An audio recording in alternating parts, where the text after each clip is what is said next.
I'm Dave Palumbo, founder of Species Nutrition. From my earliest bodybuilding days, I believed in only putting the best in my body. And that lives on in the Species Nutrition line of products. I put my name and reputation on every bottle of Species Nutrition products. If you want to be your absolute best, join the evolution. Hey guys, we're super excited to be here at the LA Fit Expo. It's our third year in a row. And what we're going to be doing today is we're going to be launching the Tasty Pastry. It's a low-carb Pop-Tart. It's got 3 to 4 grams of net carbs. And we love this show. This is our best place to be in LA.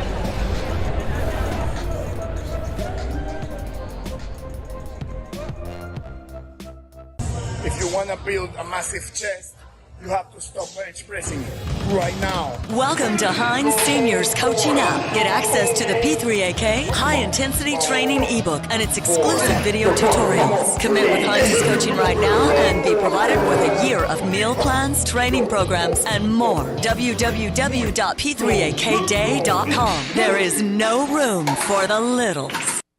Hey, this is the Game Triple H from the WWE. You're watching RxMuscle.com, the truth in bodybuilding.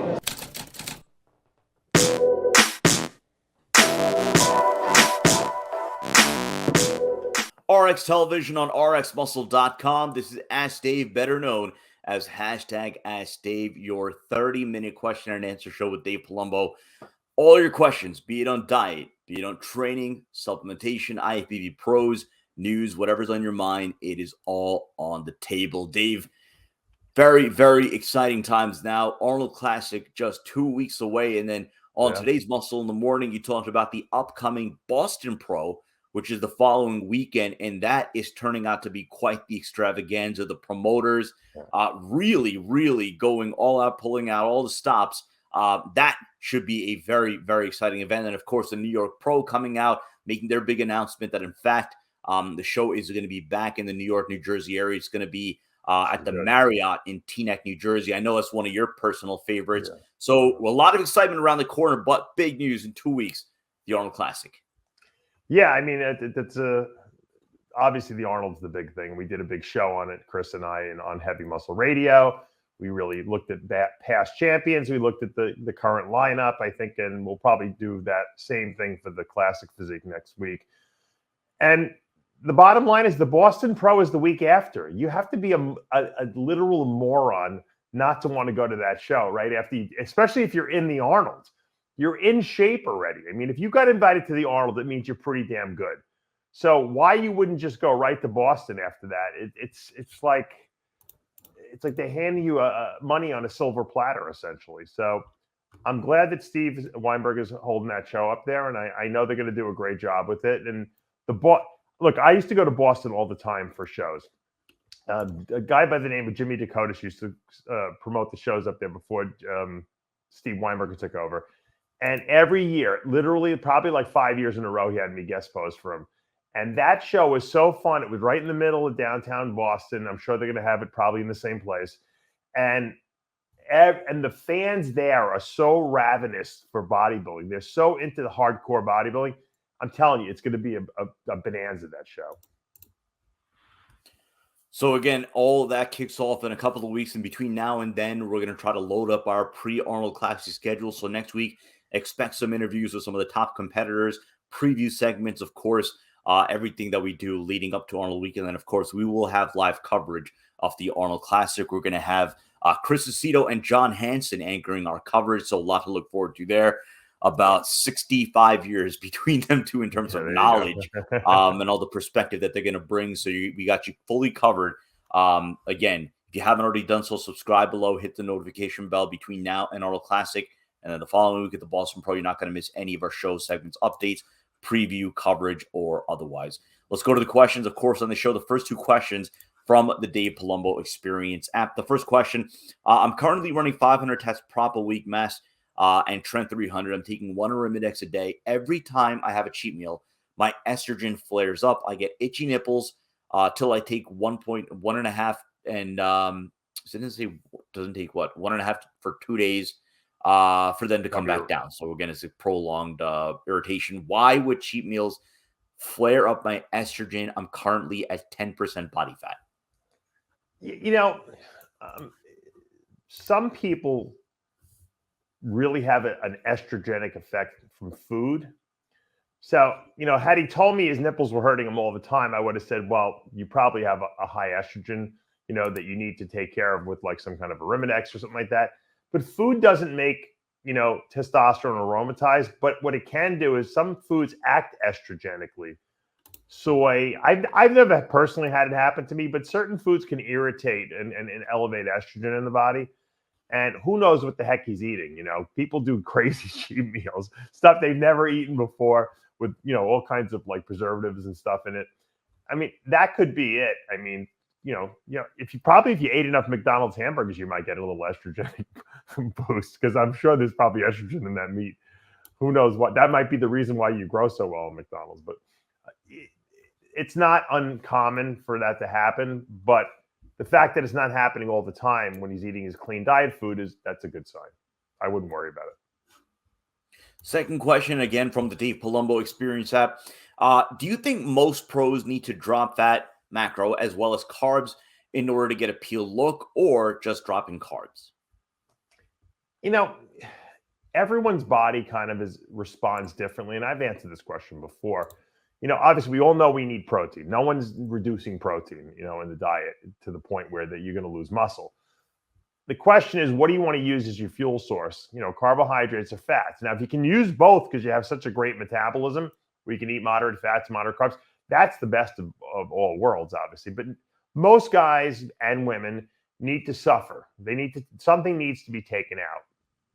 So whether you decide to go with like a ketogenic type diet, that's high protein, moderate fat, or you decide to go with like a moderate carb diet, which is high protein, moderate carbs, and probably just taking your essential fatty acids as a supplement. Either way kind of works in a sense. I personally like to alternate days, like where some days people will eat protein and fat only, and then some days people will eat more of a protein, vegetable, and carb approach. It's a more extreme carb cycling is what I do.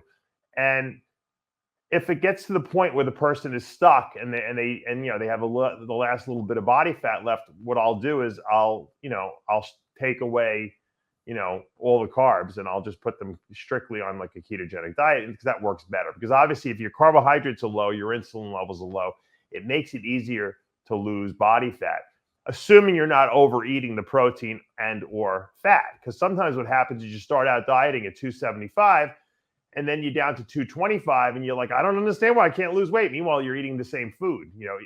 Even protein needs to be lowered when you've lost 50 pounds, and that's something that a lot of people don't consider.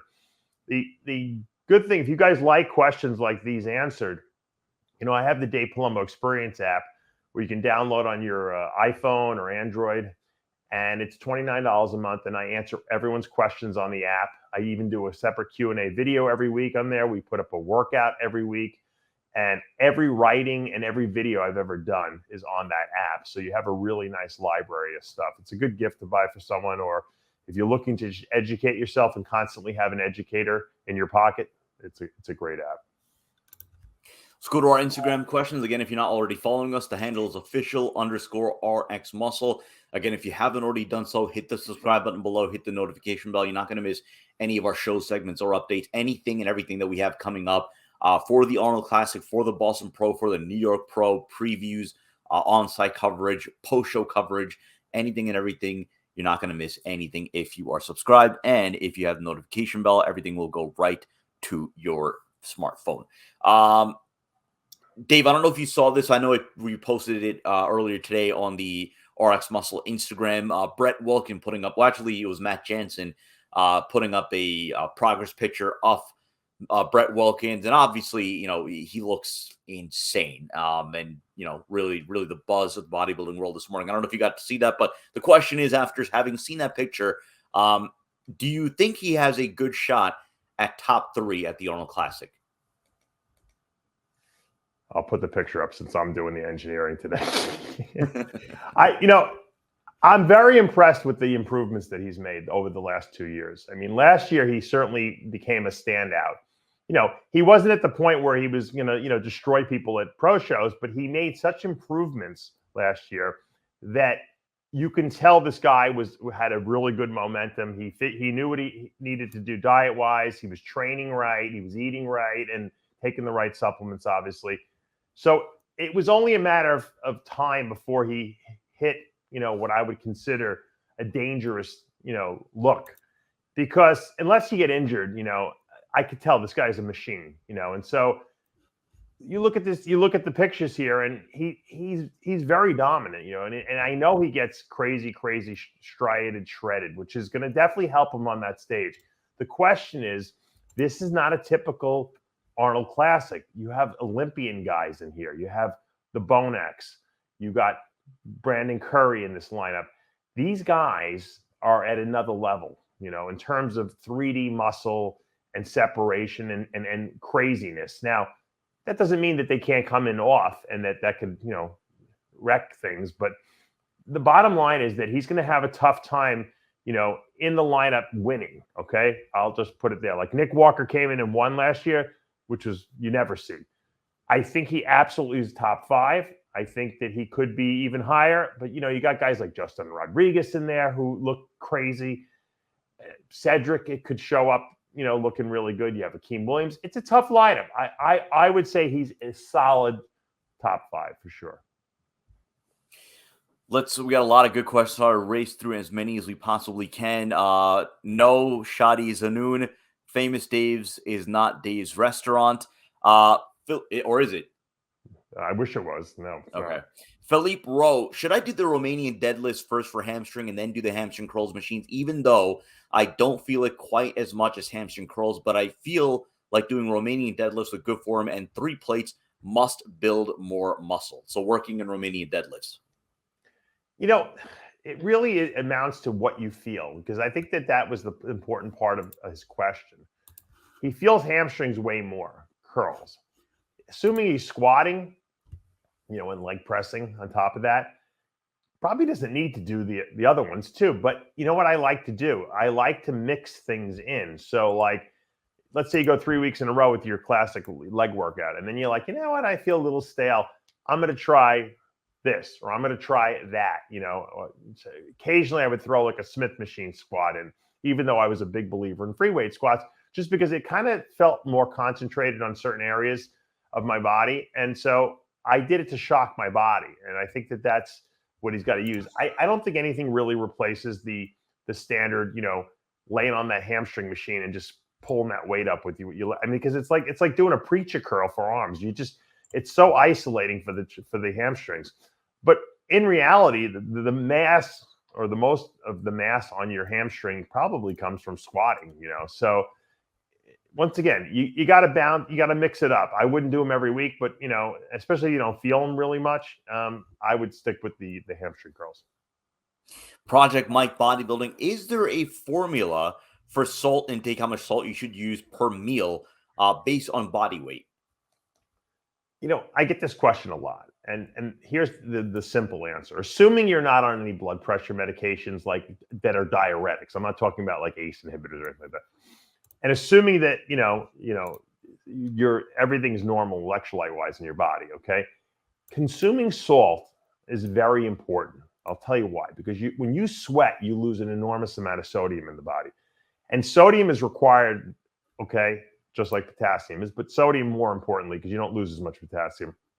Sodium is responsible, for giving the muscle fullness and volume and a pump, because it's the gradient between the potassium inside the muscle and the sodium outside the muscle and how they exchange.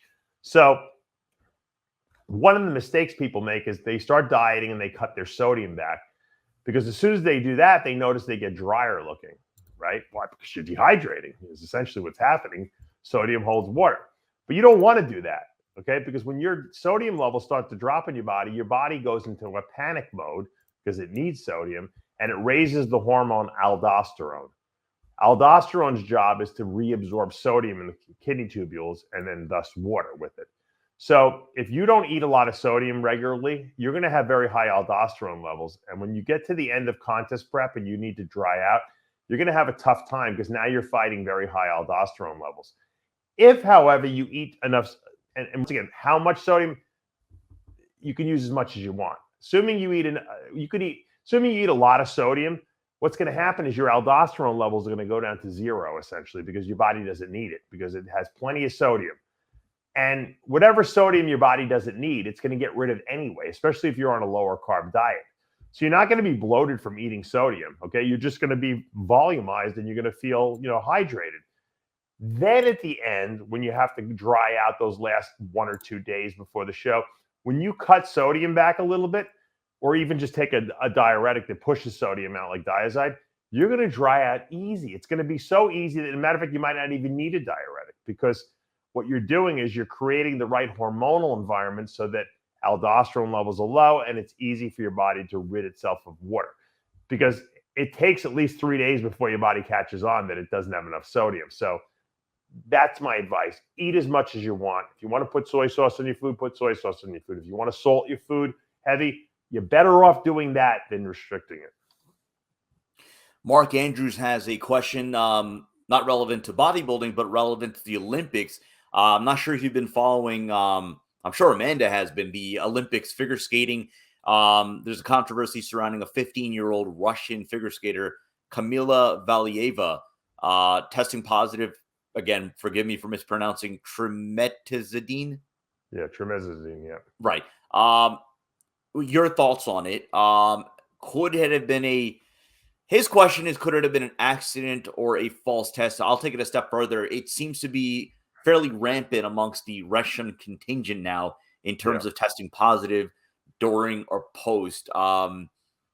Let's take the case of the 15-year-old. Do you think there was any chance it was accidental, or is this a little bit more widespread? I think she probably was using it. The question is, why would you use this drug? Matter of fact, I had one of my clients ask me, does this have application to bodybuilding? Because, as soon as someone hears that someone's caught doping from something, everyone thinks it's going to grow muscle. It has nothing to do with muscle gains. The bodybuilders will not benefit in any way from this. It increases blood flow to the heart, and in doing so, obviously, if you're doing something that's very high intensity, like figure skating for 2.5 minutes, at max, or doing some kind of even, I guess maybe fitness competitors could benefit from it. Having extra blood flow to the heart obviously is going to enable you to continue to do these crazy somersaults in the air and twists without fatiguing toward the end of your program, so to speak. I didn't even know the drug was banned, but if it was and she got caught, shame on her. That's how it goes. If it's on the list and you're using it and you get caught, you're a dummy. That's really the way it goes. Now, if it's not on the list, then just because it's in her system, I don't know if they can really do. They really shouldn't be able to do anything. You have to kind of give the competitors a list of what they can and can't take, because I'm sure she'll find some Russian doctor that'll say that she has ischemia of her heart or something like that, and she takes it for that. But the bottom line is, if it's on the ban list, there's it's called no supplement, no drug rule. You can't just take things and say, "Oh, I didn't know," Let's go to Mike Barbarian. I never feel another question about feeling it in your muscle during training. I never feel dumbbell flies in my chest. Are there any alternative exercises that can help sculpt the outer chest sweep? I wasn't a really big dumbbell. I was never good at pressing dumbbells. I was really strong at barbell press, but I had trouble balance. I don't know. I think I'm just a little narrow, so I have trouble balancing the dumbbells. So I would go moderately heavy. I'd probably go to 130s, and press those, which sounds like a lot of weight. But I see guys in the gym doing 150s all the time. I've seen Ronnie Coleman do 200s. I don't know how he does it, but incredible. I think barbell presses are way more effective on a very, not too steep of an incline. If you want to build that like upper and toward the outer portion of your pecs, you don't want to take too wide of a grip either, because sometimes also that it weakens you. And if you do those movements, you can build a chest without ever touching a dumbbell. Use a hammer strength machine or some of the pressing machines as kind of a second or third movement. That's probably a better way to go. Some guys, however, I know use dumbbells and they make tremendous gains because they really feel it in their chest. Maybe because I have long arms, I didn't feel it like that. So what you have to do is find what works for you. Just because everyone routinely in the gym does barbell, dumbbells and flies, Doesn't mean you have to use it if it doesn't work for you. If dumbbells don't work, you use a barbell. If a barbell and dumbbells are not working, then you're probably not executing the movement properly, and you have to retrain yourself. We have some more training related questions. Warming up. Was there anything in particular that you used to do during your training career? Be it on a heavy day in a normal training session, what was your general warm-up routine like? It really depended on the exercise. Legs was the only exercise that I stretched, considerably before, because I felt that my hip girdle and everything like that needed to be flexible, or I wouldn't be able to lower the weight all the way, which, you get stiff after a while from training. So I would get on the floor and I would do hurdle stretches and all kinds of different, split stretches, and really loosen up that pelvic girdle and that lower back and my legs, so that when I got under a squat bar, I felt like I wasn't cheating, and I can move the weight properly. As far as everything upper body wise, whatever my first movement was, whether it was incline barbell press or it was, pull downs, I just started really light, and I did a couple warm up sets until I felt like I started sweating, which back in those days when I was over 300 pounds was pretty easy to start sweating. And, and then once I knew I was warmed up, then I started really, putting the weight on and started lifting. Between sets, I would always stretch too. Like I'd always stretch my pecs out, or I'd stretch my back out, leaning forward and against holding a bar. So I was constantly stretching, not overstretching during, in between sets, to make sure I was everything was warmed up and it was staying stretched, and I wasn't going to pull any muscles. The ironic thing is, aside from a couple of little tweaks here and there, I really never got hurt in the gym.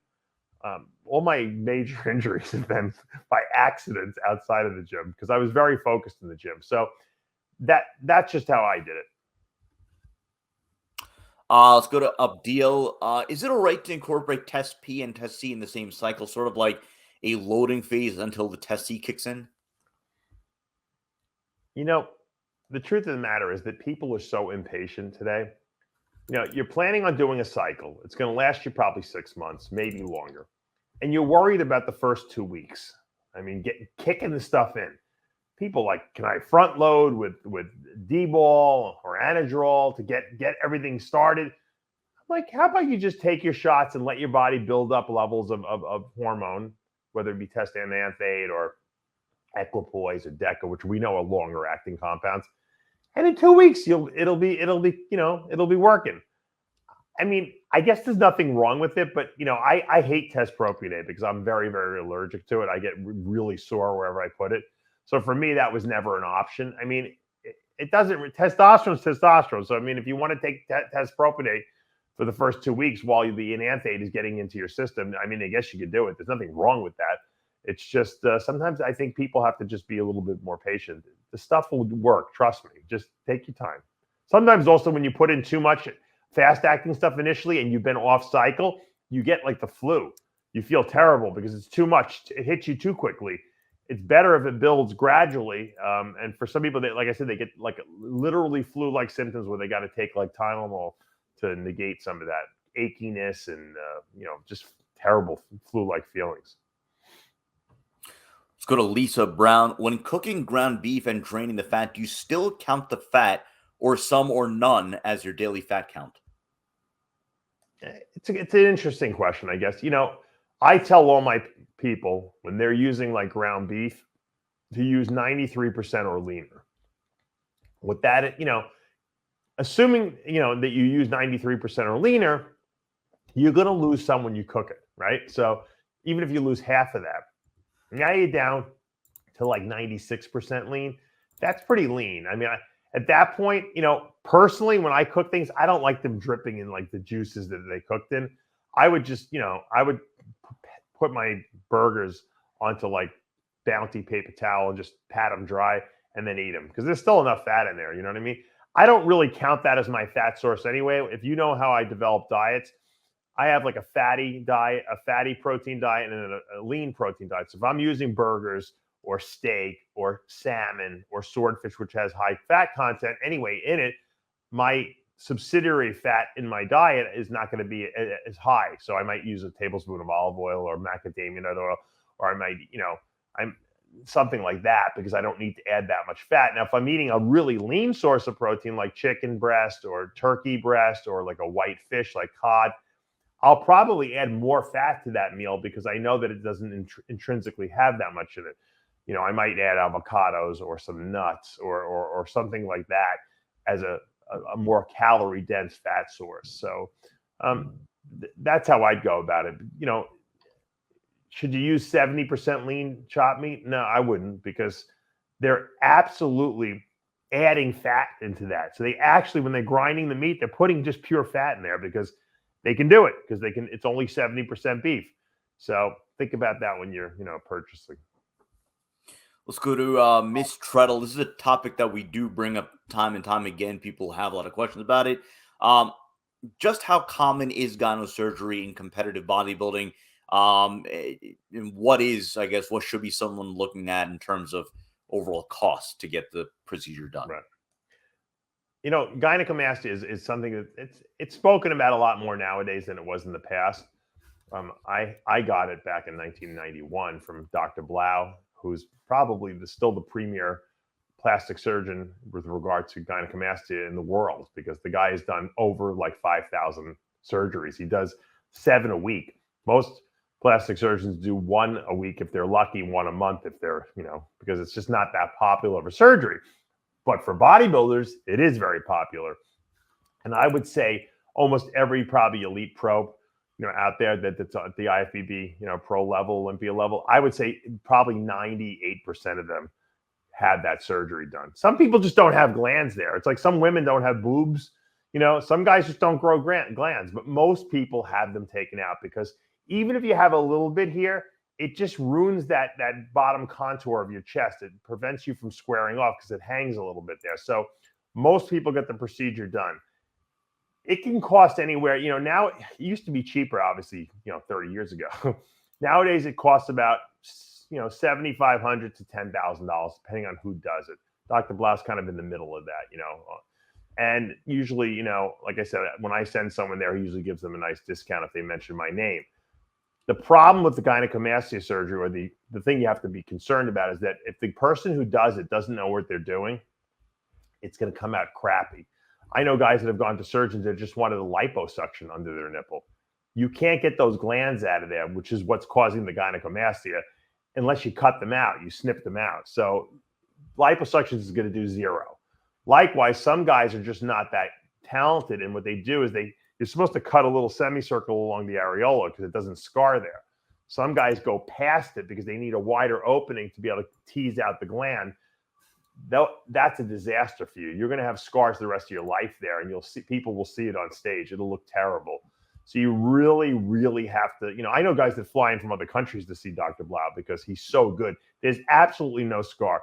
It's almost like you can try to analyze it and you can't see it. So once again, you get what you pay for. Don't try to cheap out on any kind of plastic surgery procedures. I promise you, I know so many people that have had botched jobs. Take 2-3 more questions. One from Swole Ginger. Not to make it a homework assignment, the question is just how much anavar would you recommend for size and strength? But I guess you have a formula in terms of weight and in terms of on season, off season. What would be your general guidelines for anavar for strength? Is this for a woman or a man? The question is from a woman. Okay, I'll answer it for a woman. It doesn't specify. Yeah. No, it's for a man. It's for a man. Oh, it's for a man. Okay. Yeah, it's for men. I think anavar. Yeah. I think anavar is a waste of money for men. It's very expensive, especially if you get real anavar. And by the way, I'm not trying to plug myself, but on DavePalumbo.com, we sell Roy test kits. I have seen so many terrible, terrible results lately, meaning that the stuff that people would think they're using is as good as fake. Anavar, a lot of anavar out there is coming back as Dianabol. So if you're a woman using it, or a man who thinks he's using anavar, I would buy one of those test kits at DavePalumbo.com and I would test it for sure. Matter of fact, I just had one of my clients test his GH with the GH testers we have. And this is a funny story because, I had COVID, obviously. And when you do the COVID test, you swab your nose. The at-home test, you kind of put it in this little thing and turn, and then you wait and see. If you have 2 lines, you have COVID, which obviously I had. If you have 1 line, it means you're clear. Same thing with the GH tester. If you get 2 lines, it's fake. If you get 1 line, you're good. You got real GH. So, you really can't, risk things today because there's a lot of fake stuff out there. Having said that, assuming you have real anavar, for a woman, I usually have them, do anywhere from 10 to maybe 30 milligrams per day, the most. And how do you determine how much? You start low. With a woman, you would start 10 milligrams a day, see how she responds, and you can up it accordingly. Anavar that's real really doesn't have any side effects for women, which is probably the only anabolic out there that I can say that for. As far as for men, it would always be as a subsidiary type of, compound. In other words, maybe you're taking testosterone and anavar or winstrol and anavar. It's very expensive. So I probably wouldn't use more than 50 milligrams per day for a man.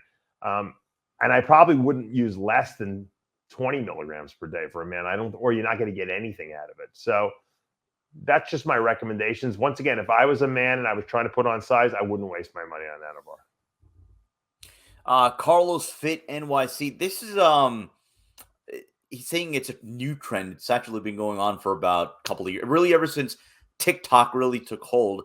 Dry scooping pre-workouts. Is there any difference in digestion, dry scooping or with water? No, it probably doesn't. You're going to probably absorb the ingredients because your body, remember, in your stomach, your body's going to dump fluid in there and it's going to hydrate that and it's going to dissolve that stuff. Personally, as far as stimuli goes, our pre-workout, I like to sip it over the course of like 20 to 30 minutes because otherwise it hits you too fast. And I don't think that's a good feeling. I know people like to be hyped up and they want to feel stimmed. But it's actually better if you introduce it over the course of 20 to 30 minutes because you're still getting the same benefit from it. But once again, you're building, and so your body is not getting overstimulated so quickly. So, I see guys snorting the stuff and they throw it down with a scoop. Obviously, if you have no water or whatever, and that you got to do it, you got to do it. But especially on some pre-workouts that have creatine in them, you really don't want to be doing that dry. You really want to make sure you have hydration. Otherwise, the creatine doesn't work. The creatine goes in the muscle. It's got to be, pulled fluid with it. So likewise, also, some of these ingredients need fluid to kind of, solubilize themselves. So I would always mix it in some, even if you mix it in a little shot and you drink it down, better than putting it down your throat dry. And you know what the worst part is? It gets stuck in you. Probably 10-15% of it is stuck in your throat and your esophagus, because it's like dissolving on the walls of your esophagus and you're not washing it down with anything. So don't take shortcuts at this point. Question about testolyze from Nick Dello. I'm taking testolyze. Can I take other natural test boosters along with it, or is that overkill? I don't think you need to, but you could theoretically take other testosterone boosters. I mean, testolyze is pretty complete. If I would have thought that I was missing something in there, I probably would have added it, or reformulated it. There's nothing wrong with it. The estrogen control and the DHT control are there. So if you think you're missing one compound that's not boosting your testosterone enough, you can certainly try to add it in. Once again, if you have any ideas, you can always throw it by me because I'm always looking to make things better. Niels, we'll finish off with two questions about yourself and career training to now. Niels Zaluski, your favorite song to get amped before a set? This is Lee Priest and I have talked about this. Joe Gold, when he had World Gym, and there was no music allowed in there. It was like almost like a church in there. All you heard was clanking of weights. You didn't hear any music, and he didn't allow it. I don't know if you can wear headphones or not, but he didn't play any music in the gym.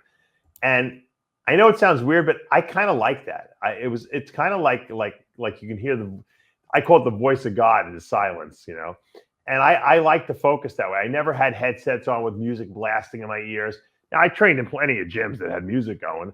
It didn't even matter because when I got under a set to do the set, I didn't hear anything. It was like I had tunnel vision. My wife says that when I'm working on the computer, it's like that. She'll talk to me. I don't even hear her, but I don't even know what she's talking about. It's like background noise to me. So I didn't really use music to inspire me. I did sometimes before I left my house would watch maybe a training video like Dorian Yates' Blood and Guts or something like that, or Ronnie's videos.